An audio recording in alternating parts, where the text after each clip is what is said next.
Okay, it says it's setting up.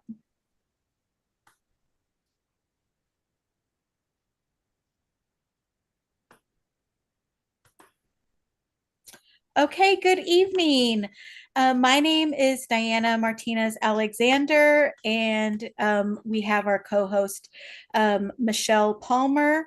We're both educators in the Houston area and very proud of the folks on this call to help us learn more about how to help our students and our community and our families in these trying times. So, Michelle?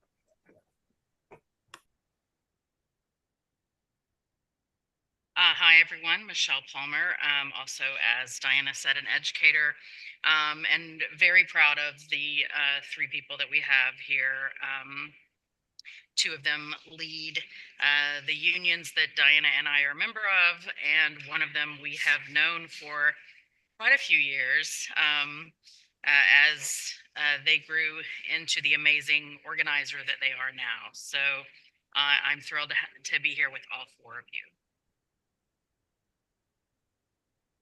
Okay, so we will start with Nikki Cowart, who is the president of Sci-Fair AFT, and then go on to, I'm so sorry, excuse me. We're going to start with Norma Gonzalez first, a community organizer to hear about immigration. Then we'll go to Nikki Cowart, who is the president of Sci-Fair AFT, my chapter, and then go on to Miss Candace Houston, the president of Aldine AFT, to hear something from her. So we're happy to try to answer as many questions as y'all may have in the YouTube chat. We're going to see what we can get done in this hour and make it as productive as possible. So if we can start with Norma Gonzalez, please. Thank you so much, Diana, and thank you, Michelle, for those introductions. I do have a presentation that goes along with it. It should be showing up on your screen soon. But yes, like they mentioned, my name is Norma Gonzalez. My pronouns are they, ella. Currently, I am organizing with Woody Juntos, which is a branch of NACASEC. And I have been organizing in immigrant justice spaces for about 7 years now. And you kind of just learn to adjust as we get different attacks to our communities.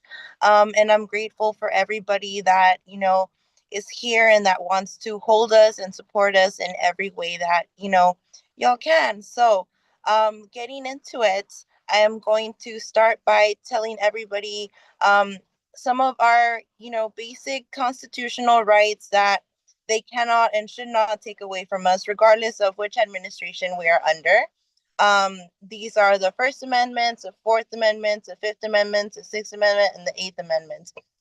And just a summary of what they all protect us from is they protect us from being able to express how we feel about, what is happening now. I know currently there have been a lot of protests, there have been student walkouts. Some students, have been receiving consequences that they shouldn't be receiving for participating in protests. So it's very important that, we know our rights and that we advocate for our students. And then the rest of these rights are a little bit more whenever you are coming into contact with a police officer or an ICE authority, just to avoid any sort of negative interactions, right? Try to avoid any abuse of power. And if, there is an abuse of power, these constitutional rights protect us. These protect us from, anybody just coming up to us and wanting to detain us or search us. They protect us from them being able to enter our homes without a warrant. And so it is just very important that we know our rights. And there are many, many, resources about this. I know I do have a link where you can find different graphics. You can find where to order red Know Your Rights cards and things like that in case, you want to give it to the people around you and in your community.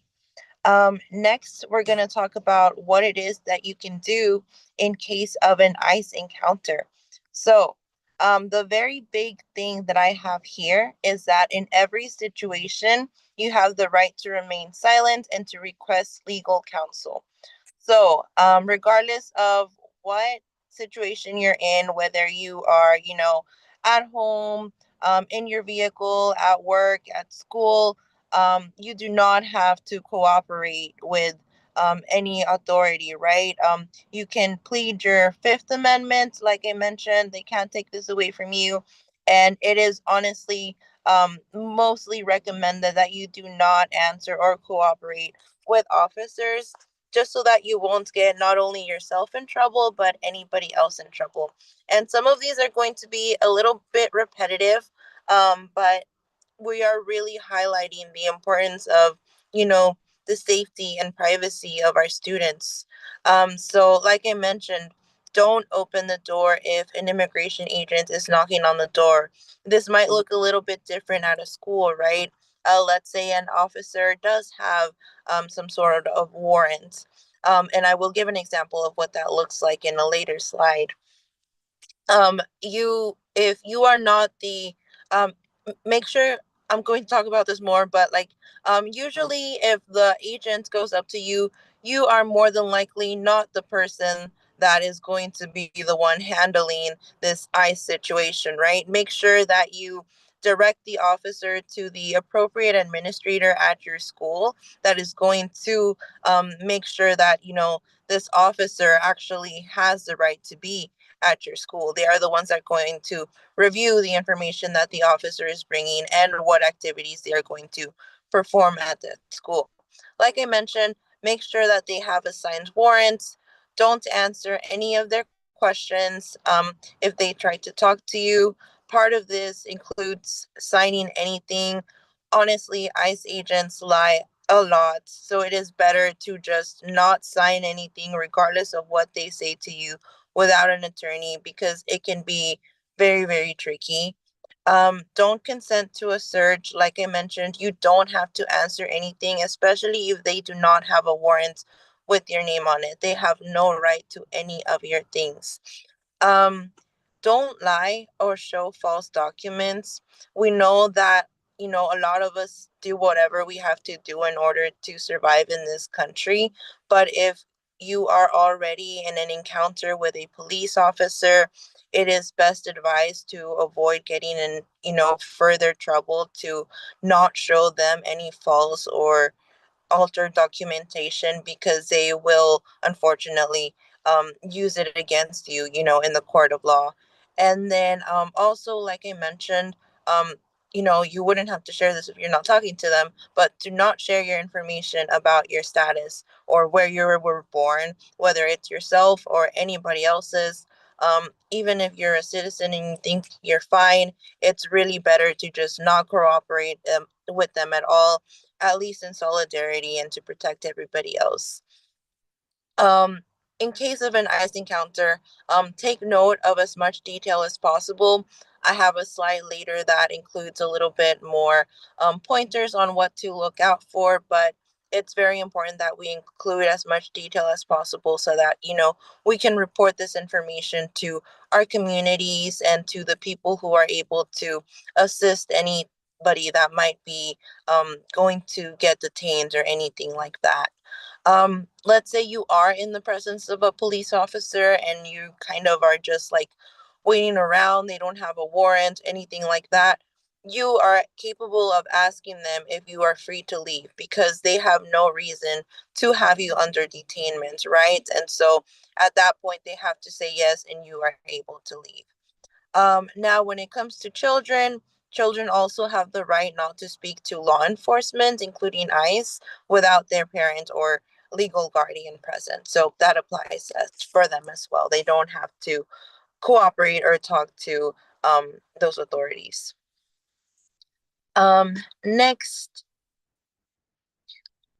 this is just a brief reminder about talking with your school district, and I do have some examples of resolutions we could bring up, policies, a lot of good stuff, but it is important to know what policies are already in place in your school district regarding, you know, the interactions that may happen with law enforcement, what is allowed, what kind of plan is there, who do you go to for what. Usually, your school police departments won't directly collaborate with ICE to detain or report undocumented students because they, don't keep record of the status of students, which I will touch on again later.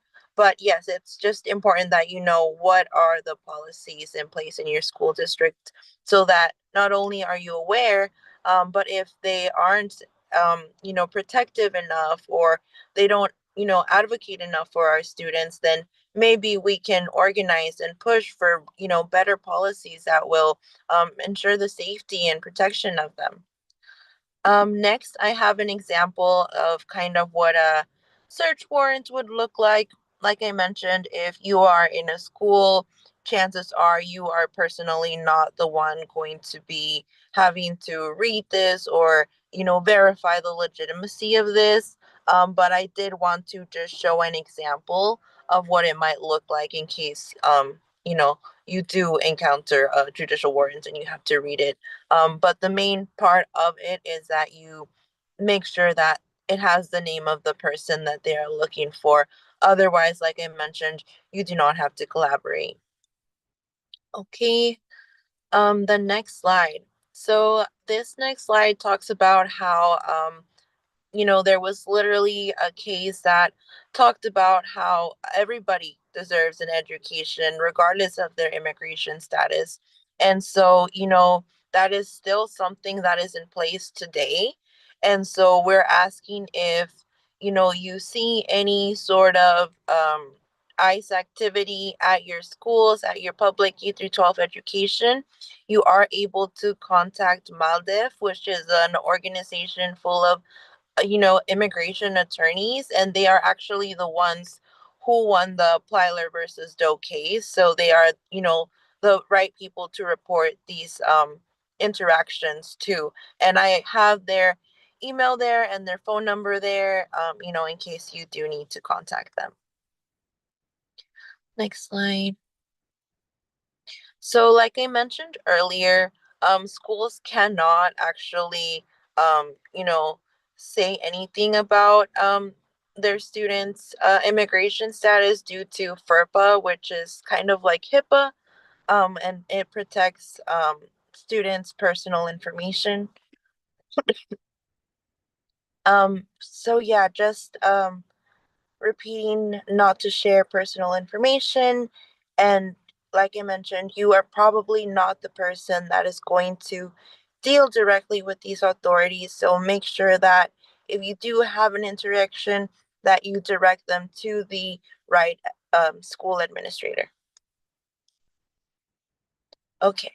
Um, Again, I just want to repeat that once you figure out your school and district policy, make sure that it states that the student's information is private and that it can't be accessed by non-administrative persons without a warrant or without their parents' consent.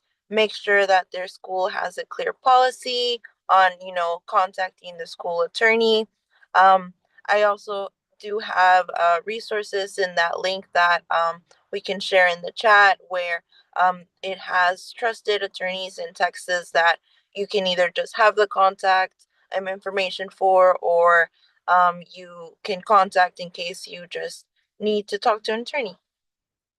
Next page, I have what I mentioned, the resolution. So these look very small now, but in the link that I have, the spreadsheet, it has a bunch of different categories and it covers a lot of what I'm talking about, but it has these examples in a bigger format so that you're able to read it.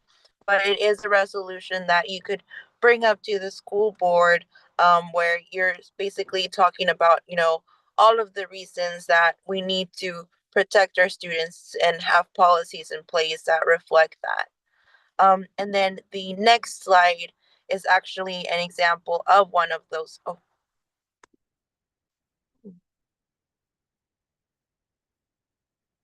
I lost that slide, but that's okay because I was going to talk about that slide too. Um, yeah, so um, in that link, there are also examples of what a school district policy itself would look like in case you need an example of that. But in case you are a witness to an ICE encounter and you want to report it to the community, you want to report it to a rapid response team that is um, doing work to help make sure that once people are having a nice interaction, that they know their rights, that it's not being escalated by the officers, that everybody is as safe as possible, that things are being recorded. Make sure that you are putting information out there that is going to inform the community appropriately and accurately, and that it isn't going to alarm them. And so an acronym that we have been using to kind of help us a little bit remember what it is that we need to keep in mind is salute. And these all stand for different things, right? And so the S stands for the size and strength of the detention force. Who is it? Is it ICE? Is it the police? How many officers are there? How many cars are there? It also asks you for what are the actions or what is the activity that's happening. So are they harassing the community? Are they just making unconstitutional arrests? Is it a mass raid?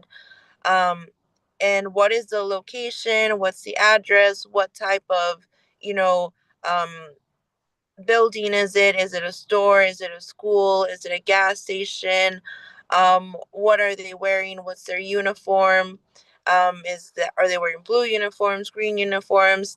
These just indicate different agencies, and it's important that we know who we're dealing with so we know what it is that they're really capable of doing. um, Also, it is super important that we note the time and date that this is taking place. They have been coming in and out of our communities. Right now, they're a little bit quiet, but whenever they are in our communities, it's important that we accurately report when this is happening, so we don't get alarmed a couple of days later if we happen to see the same post. We don't want to, share any misinformation. And lastly, observe the equipment. Do they have helmets, batons, shields, vests, etc.? What are they ready for? It's just notes that we're kind of taking about their behavior towards our communities. Can I get the next slide?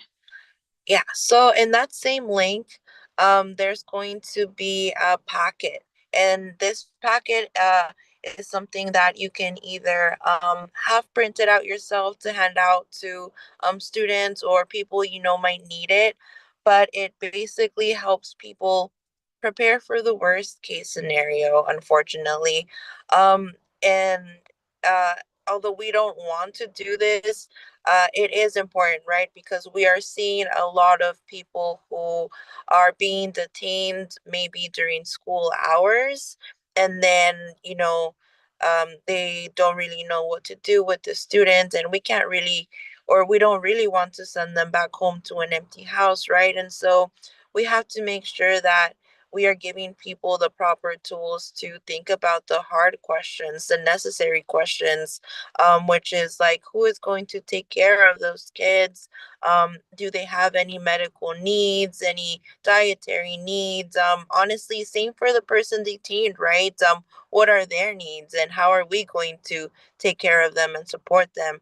Um, who is going to, and how are they going to take care of the bills while they are being detained? It's honestly a lot of things, but it's important that we think about them and that we come up with a plan, so that everything doesn't start crashing down around us, and that our family and children still have the support that they need. And but yeah, this includes like worksheets that have pretty much fillable questions to important things. Next slide. um you know Unfortunately, this is a reality, right? We are having this conversation because ICE is conducting arrests. And so it is important that we also know what to do once somebody is arrested or how to find somebody that is arrested. And so it's important that you know your loved one's A numbers. That is probably going to be the easiest, most direct and straightforward way to find somebody after they are detained. I included the links for the detainee locator.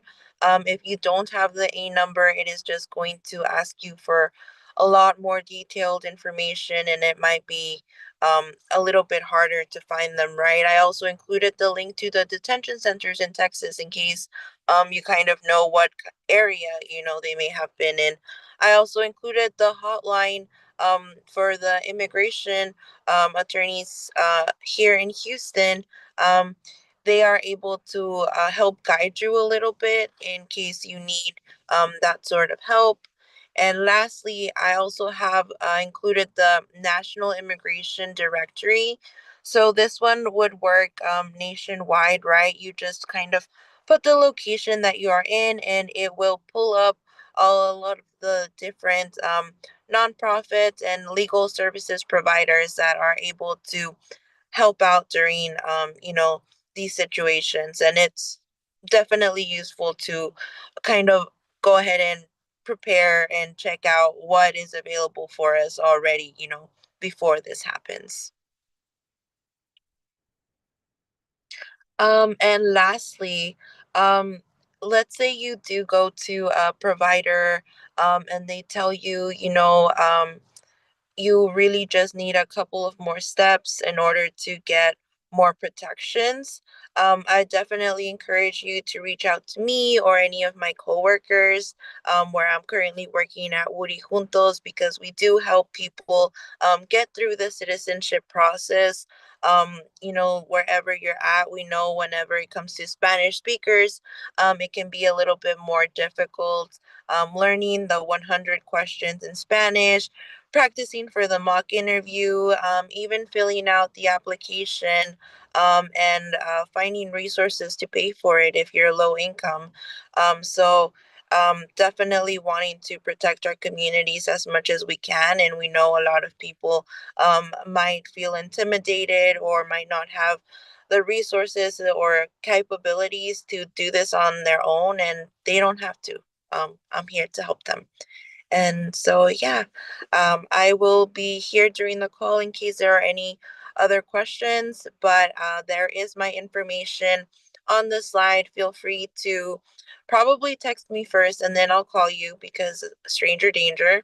But you can also email me as well in case you have any questions or need me to connect you with any resources. But thank you so much for hearing me out. Norma, that was amazing. Thank you so much. We do have like maybe the opportunity for one question from our presidents just to see if, or Michelle, like, is there one more question that we want to just address? Um, to be clear, has Aldine put out a district statement regarding ICE? Yes, Aldine put out a statement a couple of weeks ago. We have conducted in partnership because we understand our school district's hands are tied on certain things. So what we've done was able to have with staff and community. So we had some parents on the call, which is very profound. Our district put out a statement. And one of the main things that I have been sharing with individuals is number one, Aldine AFT has created on their website a resource page for parents and staff, which is amazing. It is listed under their safe and secure part of their website. And what they've done, they have added resources for the parents and community and for teachers. They have even included, I was very proud of them, AFT. Not every district will post a union resource page on their website. So I'm appreciative of our district. And one of the things that I asked our district to make sure that we're all on the same page, what happens if ICE comes to the campus? And I was assured that everything starts and ends with the principals. The principals at the schools have been trained on what to do. I think one of the main things we need to tell this audience of individuals, if you work in a school district, you do not need to be giving your students advice. That is a no-no. Your job is to, in Aldine, let me speak on Aldine. Aldine asks staff to tell their students, parents, and other co-workers to go to the administrator. The building principals, let me be more specific, the principal, not an assistant principal, but the principal. So everything starts and ends with the principal. They have what they need to assist the parents and students because they have gone through a training with the legal counsel of the district as well. And so, and another thing that I appreciate Aldine letting us know, because I was not aware and want to make sure our superintendent informed, because I was at the DEAC committee meeting, and she informed every representative that was at a campus that Aldine does not have in any of their records if a student is legal or illegal. So I told my members in my workshops, you should not be asking students if they are legal or illegal. That's none of our business. The less you know, the better. So Aldine has put out a statement and they have a resource page to answer your question. For sure, the documentation status is not something that, we should be privy to. Sometimes students may share some personal information, and I've had conversations with our building principal about how this is going to be handled. But unfortunately, district-wide in Cy-Fair, we have not yet gotten that announcement or that information distributed publicly. So Nikki Cowart is our president of Cy-Fair, and she is going to share some information on legislative updates because this session is in full swing. Thank you so much. I didn't get an opportunity to visit with Norma prior to us jumping on this, but I have to say, if you saw me looking down, I was frivolously taking notes and learned so much. So thank you, quite frankly, to all of you, just for your commitment and dedication in these very, very trying times. I do not have a PowerPoint tonight, and that was really done strategically on purpose, because if I'm being honest, if we're looking at bills being filed, what I'm going to talk about specifically just dropped today. So again, when we were doing the planning for this meeting, it was like we didn't even have committee assignments at that point, and it's all fast and furiously coming at us. But yeah, I just want to spend a couple of minutes, quite frankly, talking about our federal fight, what's going on statewide, and then unfortunately at the local level. And I just want to say to Ms. Candace Houston, kudos to your superintendent. I've seen a couple of statewide messages from different, and I would be remiss if I didn't say that I felt like Dr. Goffney's was the most concise, the most caring. And so again, I know behind the scenes, we have Cy-Fair AFT has worked, and our members have worked with Cy-Fair administration at the top level. And I do want to say that I believe that our campus principals are fully aware of their roles and rights and responsibilities, but it is to the detriment of not only our students, but our DACA colleagues that has not been shared district-wide. So I'm hoping that's coming very, very soon. But yes, I have to say your superintendent for Aldine ISD knocked it out of the park per usual with that. So I'm going to kind of touch on a few things that Norma shared. From a federal lens, I just want to say that the current president was sworn in officially on January 20th. So y'all, it doesn't seem this way, quite frankly, but it has not even been a full month, and things have been coming at us on a level. This is quite frankly, again, the trifecta of what we're fighting against federally, statewide, and unfortunately in some of our locals. We are in unprecedented times. And I just want to hold space for that because Michelle was saying, like, some of her colleagues have said, I don't know how much longer I can do this. Obviously, being a local president for a district this size in Cy-Fair, I too get communications, not daily, but on a weekly basis about folks that are current school board employees and just feel the pressure on all sides. And I'm really, really concerned with just the mental health status on where a lot of us are. So calls like this and meetings like this, meeting of the minds, I hope gives a little bit of, camaraderie, unfortunately, that we're all in this together. And I have to say, it's about the kids, right? At the end of the day, we were saying, like Michelle and Diana, that we're in a spot wherever you're watching from, that we're all in really, really bad weather, and Cypress and Jersey Village and Aldine. So we're like, oh, we hope, the tech survives this. But that, we were all rushing from a campus, from a work site to join on this call. So I'm not going to spend a whole lot of time from the federal standpoint, because again, I think if I'm honest, sometimes I have to slow down and fact check things. And that is what it is. We're stuck with the current president and the shenanigans going on at the federal level, but there's a lot more that we could really collaborate on both the local level and the state level. So I think, I don't want to steal her thunder, President Houston is going to touch on some things that our statewide affiliate, Texas AFT, is doing with bills that are directly pointing to our Educator Bill of Rights. So she's going to talk about kind of the pre-work and the planning that went in.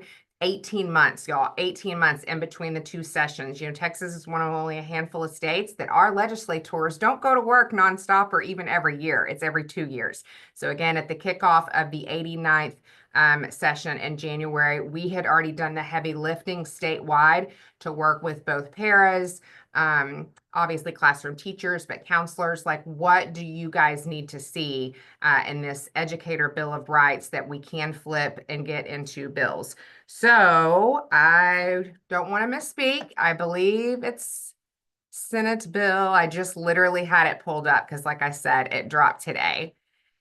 Creighton, Senate Bill 26. That's truthfully been like the first bill that we've seen that points directly to teacher or educator compensation. But unfortunately, it's with strings. And again, a lot keeps changing and a lot keeps happening, so I won't go into those specifics. But if you go to the Texas AFT website, which again, I think Candace is going to talk about, it will tell you exactly who has filed which bill. There's a lot from the House, a lot of HB, I can ring off numbers for you. HB 237, HB 419, HB 1257 by Representative John Bryant. So the committee assignments finally came out last week. I do want to say that our governor, who has been essentially at the helm, right, of all things public schools for the last decade, when we look at it from that lens, like, our governor has, all roads and all paths lead. He's been the one in charge, and yet now wants to flip, the voucher scheme. That's going to be the biggest push. We knew going into this session. We were able to fight it back last session and the session before, but he was already bragging, falsely saying he had the votes before we even went in to this session. And again, there's a long, long time between now and the last day to file bills in March. From a local lens, a lot of my Cy-Fair parents that maybe weren't as engaged before have really, really starting to, our phones are ringing. It's almost like they woke up a sleeping giant because they're like, wait, that could affect my family, or that could affect our school district. So again, no matter where you lie on the more conservative side, I think, again, holistically, everyone that I've talked to as of late believes in their heart of heart, they know the truth, that it is a scheme that will strip funding and resources out out of our public schools, and we love our public schools. We wouldn't do this, right, if we didn't love, we're all on this call, and hopefully the ones joining us are public school proud. So much to be seen with the voucher schemes, but again, from a local lens, they're like, Nikki, why don't they just take it to the voters? I've heard a lot of that as of late, to say if he really feels like this is best for all Texas students, gosh, we have over 1,000 school districts in the great state of Texas, maybe he should just take it for a vote. I think we know what the outcome of that would be, but I'm like, I would love to see it. We like to say our governor likes to quote, educational freedom will let Texans have the freedom to vote if we want, to have public or school vouchers rather. A lot of myth versus fact, even coming out of the governor's office again this week. So if you're not engaged on social media, you can lean on both Aldine AFT's page and Cy-Fair AFT pages on all platforms. Again, I keep saying fast and furious, but we will be updating you guys with lots of stuff coming out, and we will keep it to the facts and not the myths. The other thing, I'm trying to check my time. The other thing I want to mention is from a TEA lens, the Texas Education Agency. There is a biblical-based curriculum. If you hear me say nothing else about that, remember the Bluebonnet curriculum. There's already been chatter in my home district, Cy-Fair ISD, to get local policy passed to bring that here. And I will be shocked if the school districts that don't on a local level start pushing for that, don't use the dangling carrot of, more funding, right? We're all saying, like, we are all bleeding. We need resources. We need to, the funding across the state and, for all of our schools. So unfortunately, Commissioner Mike Morath has attached some funding to any school district, and it would be per pupil for those grade levels, Bluebonnet. So again, there's nothing final on that. But I said, federally, we're having to fight back and push things, obviously statewide. It also leads me to just want to put a little plug here on just how much power local school boards have. I would be remiss if I didn't say that, because some school districts host their elections in May and some in November. So it's not, statewide that it's going to look the exact same. But these school board trustees, and it's, sad that trust is in the name, these trustees that we trust to listen to the constituents, because every school district has some different needs, they have a lot of power on curriculum, on book banning, obviously on budget, which equals pay raises, and your health insurance package. Again, I'm pointing to some stuff that I think Ms. Houston's going to talk to on a state level, but if you're not attending school board meetings or even watching them online, I know, here in Cy-Fair, we have a work session the week prior, and then we have the formal meeting the following Monday. And sometimes, my husband's like, you're going to another school board meeting? Weren't you just over there? And I'm like, yeah, but this is where they vote. This is where it really counts. But we have to have pro public ed school board trustees. Full stop. So again, reach out to any of us on the call to get very district specific on both when the election is. If you've got a good, strong school board member that needs your backing and needs your support, you should have that foundation and that relationship being built. Because again, not all, politicians and not all school board members are cut from the same cloth. There are some great strong public school advocates from top to bottom. We've got some, like I said, some awesome superintendents out there, some awesome administrators. But these school board members have, again, the final say, if you will. It's like, sometimes I explain it this way. Do who's your boss? Who's your supervisor? Well, it's my department chair or it's my campus principal. And I'm like, but who's their boss? And if you go to the food chain, they're like, well, where does the buck stop? Superintendent, right? No, even the school board hires and fires superintendents. So I don't know if I covered everything, Diana, that you kind of wanted me to discuss, because like I said, the bills are coming out fast and furious. Kudos. I know AFT has some other official resources and a couple of immigration lawyers that have been hosting Know Your Rights, along with some of that work that Norma has been doing.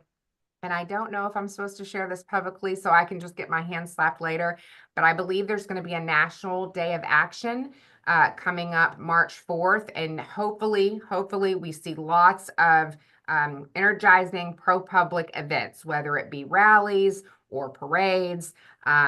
More details to come, but a National Day of Action March 4th. It's coming up very soon. Excellent. Thank you so much, Nikki. I always love hearing about my district and hearing from my president. So thank you. We're going to pass it on to Miss Candace Houston, from the president of Aldine AFT. Thank you, Diana. And I just want to piggyback on what my union sister, Nikki, stated. Texas AFT has every legislative session, our state affiliation always has an agenda. And this year, they based their agenda off of a survey that they sent out to over 66,000 members. And from that survey, they combed through it and they selected the top 10, and they call it an Educators Bill of Rights. And I know it says educators, but I want everybody to know it's school employees. So it is our teachers and our support staff as well. So I don't want you to get stuck on the word educator, okay? And so the 10 Bill of Rights, the 10 points that came out of our AFT members across the state of Texas was, and I'm gonna say them, number 1, the right to reasonable working conditions. 2, the right to fair wages. 3, right to a secure retirement. 4, the right to a quality childcare. Number 5, the right to healthy, safe, and secure working environment. Number 6, right to academic freedom. Number 7, right to meaningful training and development. Number 8, right to organize. Number 9, right to democratic representation. And number 10, right to freedom of religion in schools. And what they have done is this campaign has been used for the past, I would say, year. And what's so important is that you don't have to be a member to join us in this fight of the Educator Bill of Rights. If you notice on the screen, you can sign the pledge of the Educators Bill of Rights to support us. And what I did was I held a legislative session with teachers, staff in Aldine ISD, because what we want to focus on is what is our teachers in our district wanting to focus on during this session. And I promise you, what I'm about to say is probably Cy-Fair can say the same thing, and other people in our area. Number 1 was the right to fair wages. And number 2 is the right to reasonable working conditions. That does not surprise me. And what Nikki stated earlier about school board races, even though our state of Texas, our nice governor, and I say that sarcastically, the last time that they have put money into public school funding was 2019. So districts across the state of Texas are having to make tough decisions in order to still run the school district. And what I will say, and Nikki Cowart nailed it, your board of trustees is important, because even though we're not getting any money, our district understands if you want to retain quality teachers and staff, you have to give them a pay raise. And therefore, our district this year and last year is working on a negative budget because they felt it was important to give pay raises, because that's what our members fought for. Whether it was 1%, 2%, or 3%, it was a pay raise. And the board of trustees is important because even though our state didn't give us what we needed, they were able to take money out of the local funds. Why am I telling you this? Because what Nikki Coward stated, your board of trustees is important. And in our district, our election is in November. Now, so if you want to get a good, fair wages, start with your board. Go to those board meetings and then come with us to the state to talk to these legislators. And if you can't make it to Austin, guess what? Every last one of them have an office in the area that they represent. So you guys have one of the best. I just love, Cy-Fair has one of the best representatives, which is Representative John Rosenthal. And I know if you make an appointment, him or his staff will be available. And what I appreciate is he has a House Bill 362 that is supporting this number one of supporting reasonable working conditions. And so I'm hoping that we can do our part to get that bill passed. And what he wants to do is prevent student consecutive placement with uncertified first-year teachers. He wanted, and this would apply to grades 1 through 6 core subjects. And all of us on this call knows that it is important in those 1 through 6 grade, because those are some fundamental foundation years. Nothing wrong with our uncertified teachers. However, we want certified teachers because that means you have gone through those trainings and have taken that test. Because when you have a good foundation like that, I was a high school teacher, it helps my job easier because you have that foundation. Okay. One of the other things right now that our Texas A&T has done, and Miss Michelle will put in the chat those resources at the end, because right now, to support the fair wages, we have 3 bills on the floor from the House. House Bill 237, which is about providing a $10,000 annual increase for full-time state employees that also include higher ed employees. We have House Bill 419 by Representative Terry Mesa that will establish a $15 per hour minimum wage for school bus drivers. Now, listen, those of us in Houston, we know our bus drivers make more than that, but we must understand, because I'm from East Texas, bus drivers in East Texas are not making $15 an hour in our rural school districts. So this bill would definitely help our rural school districts and whatever school district that does not have $15 minimum wage for our bus drivers. Because what we know, our bus drivers is the first people who touches our students. And lastly, another bill that will be presented is House Bill 1257 by Representative John Bryant, which is what we've been fighting for.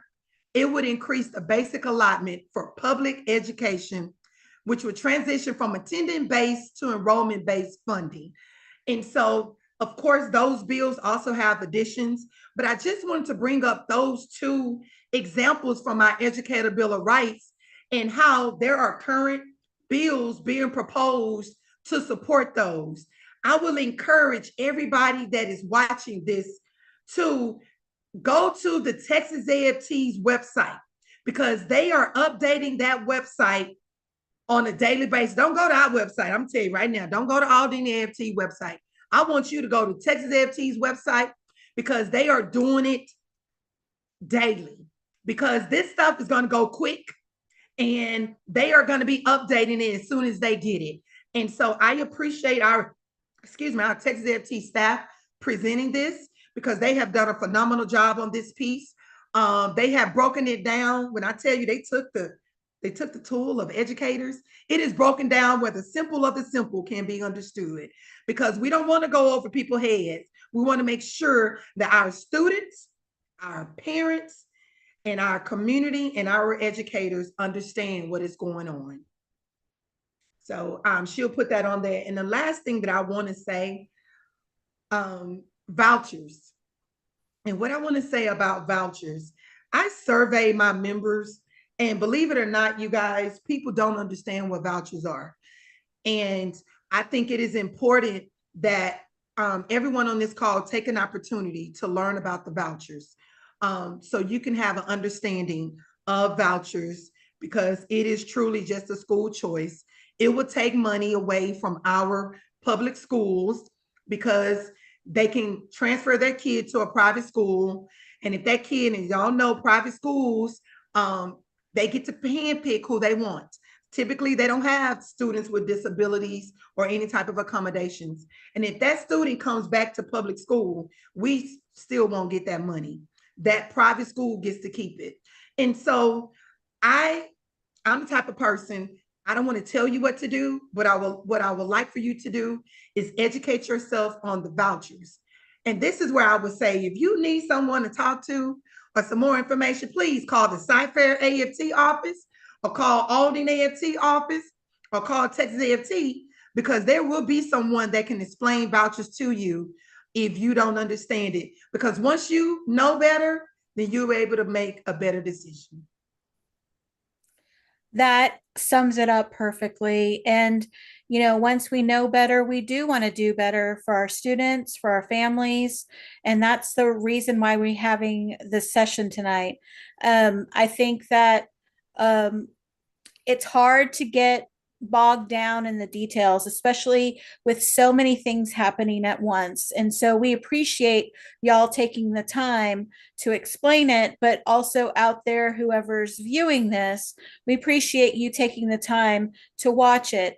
We're here in the community, and we see, on the day-to-day basis, like what's happening, and the questions that we get, and teachers are nervous, and they want to make sure that their kids are safe, and also worried about, school funding and how that's going to affect.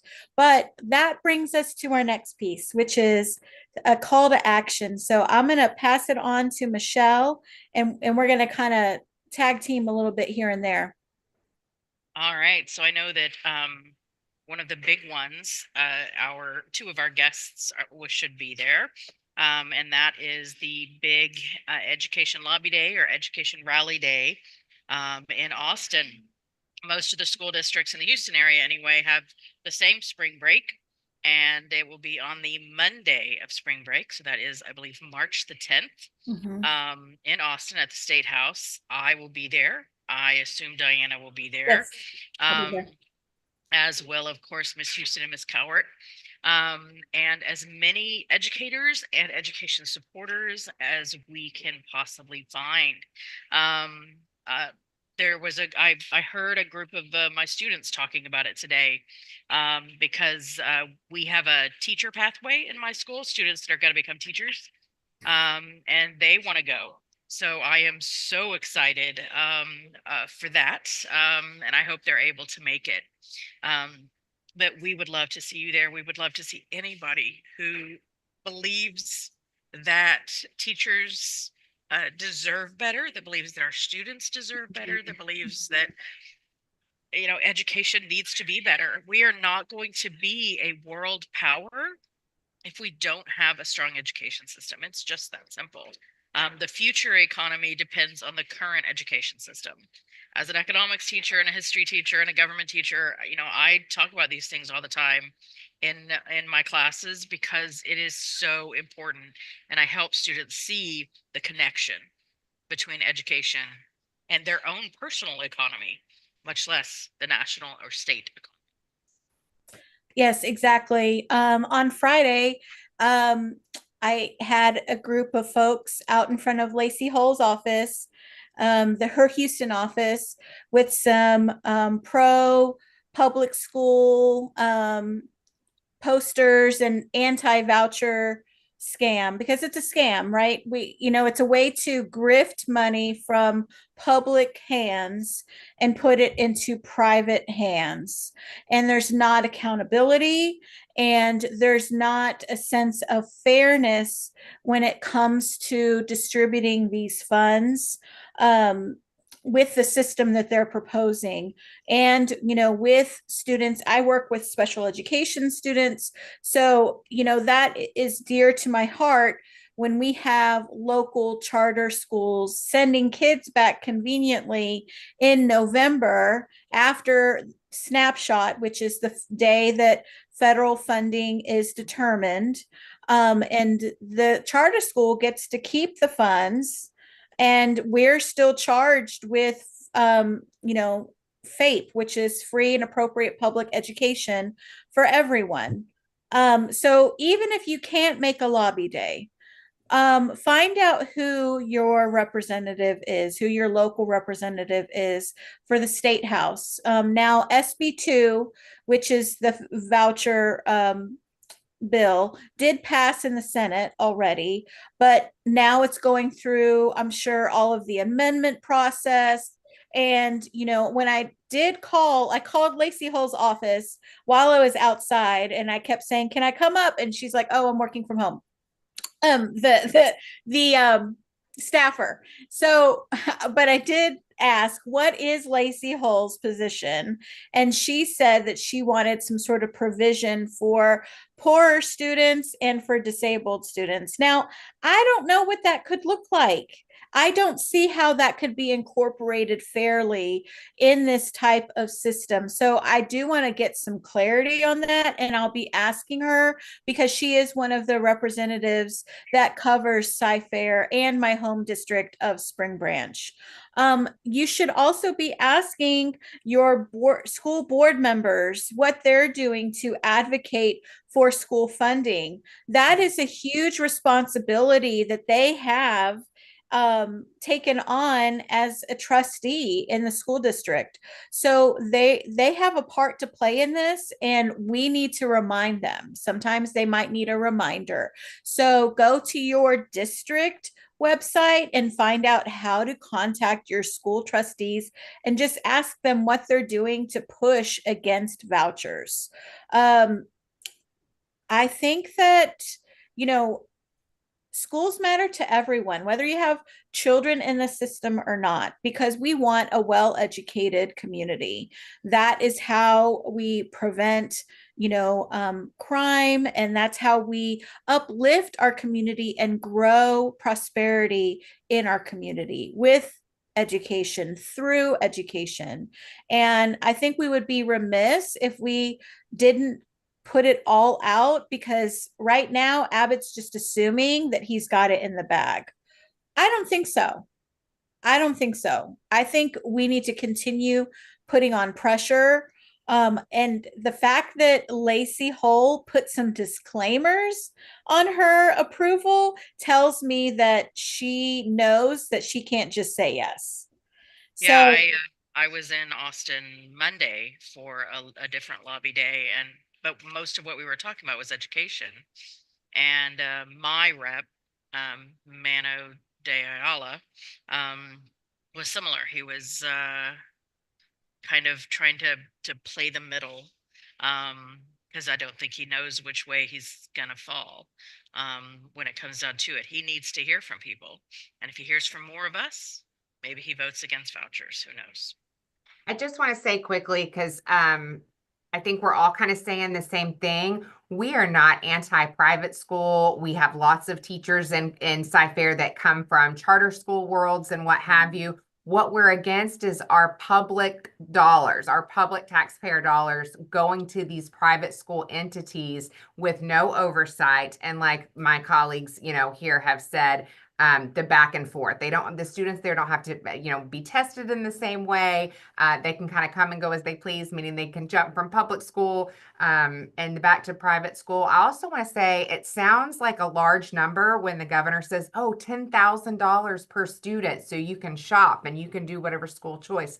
We've looked at it, y'all. There is not a private school around that you can get a quality education for, quite frankly, even double that. A lot of the ones that touch Cy-Fair, they're well over $20,000. So I just want to say, because I've got friends that for many reasons homeschool their babies. And again, most homeschool parents that I've talked to are so anti-voucher as well for just a whole host of reasons. So back to what Candace Houston said on the education front, on the education piece, I'll never forget the last school board race in Cy-Fair. I had a yard sign and my neighbor stopped me and said, there's a name on there. And that person, that trustee has been there for a really long time.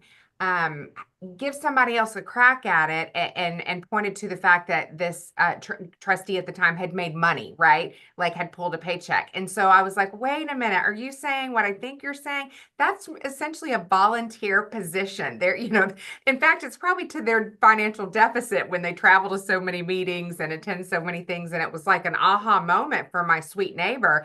And I said, no, that is like, the good guy, the volunteer captain, if you will, a global volunteer, if you will. And he said, you know what, just from having this conversation, he still got my vote. And I said, well, good. So again, there's no dummy question. And I just want to say, to the point that Diana made, if you've never been to a lobby day event at the Capitol, please know that if you can sacrifice your first Monday of spring break, you will leave feeling so empowered, walking around with, again, like-minded people from all walks of life that look like me and look like you and don't look like me. And again, just essentially, I want, for my babies, the same thing that I want for your babies. I say babies. I've got my youngest two are high school and middle school now, but again, just wanting our public schools to thrive. So please let us know if you're interested. We will attach you to a bus captain. We will get you there safely. There's no overnight expense. We're going to feed you snacks and drinks. We'll get you back home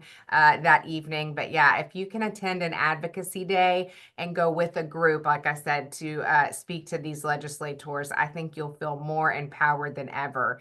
That you're on the right side of history, fighting again for my babies and your babies and future grandbabies and all the things. Excellent. And on that note, we're going to close out. So, Michelle, any last thoughts? Just thank you all. Thank you all for bringing your expertise to this. It's such an important issue. Diana and I knew that we had to do this meeting because of our students and what's going on in the world. And we couldn't have asked for better participants. So thank you all so much. Absolutely. So I want to thank Ms. Houston, president of Aldine AFT. I want to thank Nikki Cowart, president of Sci-Fair AFT. I want to thank Norma Gonzalez, a community organizer with Worry Juntos, and they're driving, so that's why they're not on camera. Michelle, it's always a pleasure to partner with you on these types of things. We're going to find, our next topic. I'm sure it's going to be something, something spicy that's happening. And we have our fair share of choices. So we'll get that on the books and figure out what that's going to look like. But thank you so much. Just a disclaimer. Oh, there's Norma. Thank you, Norma. Just a disclaimer, I did file for school board candidacy on Friday in Spring Branch. So that is in the works, along with two of my fellow Somos Spring Branch folks, leaders in Spring Branch. So we'll talk more about that later on, but just wanted to toss that in. Thank you so much again, everyone. Diana, as we sign off, it's going to be freezing cold in our, Houston area. That gives me the warm and fuzzies. I'll stay warm knowing there's going to be, again, more educators running to make policy and, throw their name out there. So yay, stay warm, everybody. Thank you. Thanks, everyone. Have a good night. Thanks for running, Diana.